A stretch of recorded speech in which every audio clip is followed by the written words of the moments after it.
ஆச்சு அப்படின்னா, ஒரு ரிஷி வந்து பாலா மேல ரொம்ப ரொம்ப பிரீத்தி உபாசனை பண்ணி வந்துட்டு இருக்கார்.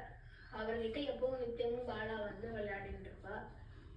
அப்போ ஒரு நாள் அவர் வந்து எல்லாம் அந்த ஆசிரமம் மாதிரி அந்த இதுல இருந்த எல்லாரும் கிளம்பிட்டா, அவர் வந்து அந்த ரிஷி வந்து பூஜை பண்றார்.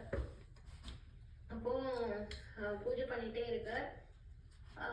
அப்போ ஒரு இதுவும் பண்ணும்போது அதாவது பூஜை பண்றாருன்னா அப்படியே மனசுல நினைச்சு பூஜை பண்றாரு. அவர் ஒரு நாள் உட்காந்து தியானம் பண்ணி மானச பூஜை பண்றாரு. மனசுல வந்து நினைச்சு பூஜை பண்றாரு. அப்போ அந்த மனசுல நினைச்சுக்கிறார், பாலா இந்த மாதிரி தீர்த்த விடுறேன், என்னென்ன எல்லாம் அபிஷேகம் விடுறேன், இதெல்லாம் சொல்றார். அதெல்லாம் அபிஷேகம் எல்லாம் ஆகுது.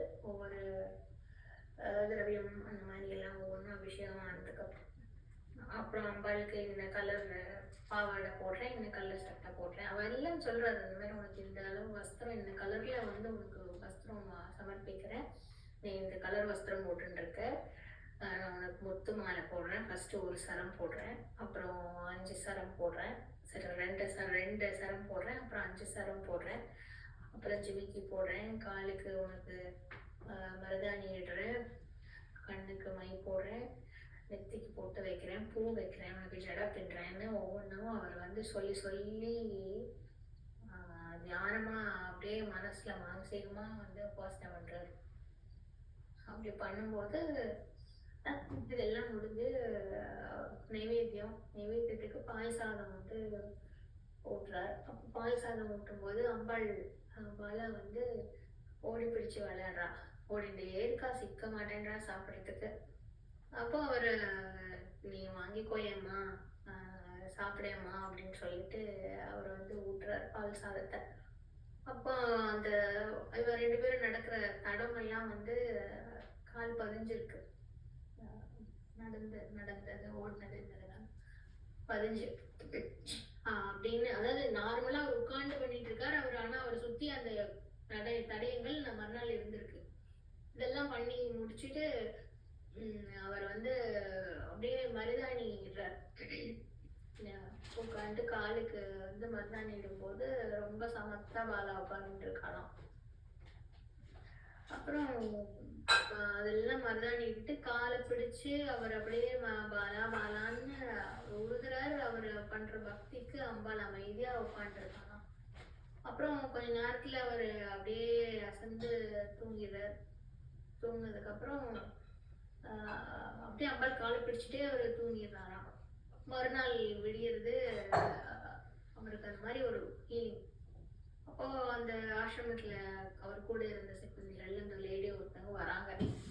இப்போ வந்து கேட்குறாங்க, என்ன அந்த மாதிரி சுவாமிகள் இப்படியே உட்காந்துருந்து இந்த மாதிரி என்ன காலில் ஏதோ வந்திருக்க மாதிரி தடயங்கள்லாம் இருக்கே என்ன அப்படின்னு கேட்கும்போது, பாலா வந்தா, நான் வந்து பால் சாதம் ஊட்டினேன் அப்படின்னு சொல்லும்போது அந்த அம்மா சொல்றாங்க, நான் தான் இல்லையே, நான் நைவேத்தியமே பண்ணலையே, பால் சாதமே நான் பண்ணி கொடுக்கலையே, நீங்க எப்படி நைவேத்தியம் பண்ணீங்கன்னு அந்த அம்மா கேட்குறா. அப்போ அவர் சொல்றாரு, இல்ல நான் மானசீகமா பூஜை பண்ணிட்டு இருந்தேன், பாலா வந்தா இதெல்லாம் பண்ணு அப்படின்னு அவர் என்னென்னலாம் பண்ணாரோ அதெல்லாம் அவங்க கிட்ட சொல்றாரு. சொல்லும்போது அவங்க வந்து சொல்லிட்டு இருக்கும்போது கடைசியா ஒரு விஷயம் சொல்ல, இதெல்லாம் பண்ணா, இது எல்லாத்துக்கும் மேல இன்னொரு விஷயம் பண்ணா, நான் அவளுக்கு காலில் மருதாணி இட்டேன், அந்த மருதாணி குழம்ப அப்படியே குழம்பா என் வாயில விட்டா, அதுல இருந்து நான் எழுதியிருக்கேன், தொடர்ந்து ஆரம்பிச்சதுல இருந்து 1008 நாமம், 1000 நாமம், சகஸ்ர நாமமா வந்து அவளே என்ன வந்து என்கிட்ட உட்காந்து என் நாக்குல உட்காந்து எழுதினா. இது வந்து பெரிய ஒரு பாக்கியம். அப்போ இருந்து அந்த மருதாணி குழம்பு அதன் காலில் நான் வைத்த இதை வந்து என் வாயில எடுத்து போட்டதுல இருந்து நான் நாமம் எழுதினேன். நெக்ஸ்ட் டே உட்காந்து காலையில அவரை ஃபீல் பண்ணதுக்கு அப்புறம் உட்காந்து எழுத ஆரம்பிச்சதுதான் 1000 நாமங்கள்லாம் சகஸ்ர நாமமா பாலாக்கு இருக்கிறது. ஸோ இந்த மாதிரி பாலா லீலைகள்ல இது ரொம்ப விசேஷமான ஒரு, இது கேட்டாலே அவ்வளோ விசேஷமான ஒரு சத்தான ஒரு விஷயமா இது கேட்கறது. இந்த இந்த இந்த ஸ்டோரியை வந்து, இந்த விஷயங்கள் பாலா சகஸ்ரநாமம் இப்படி வந்ததுன்னு நம்ம யாராவது சொல்லி கேட்டாலே அதுக்கு அவ்வளோ ஒரு புண்ணியமா.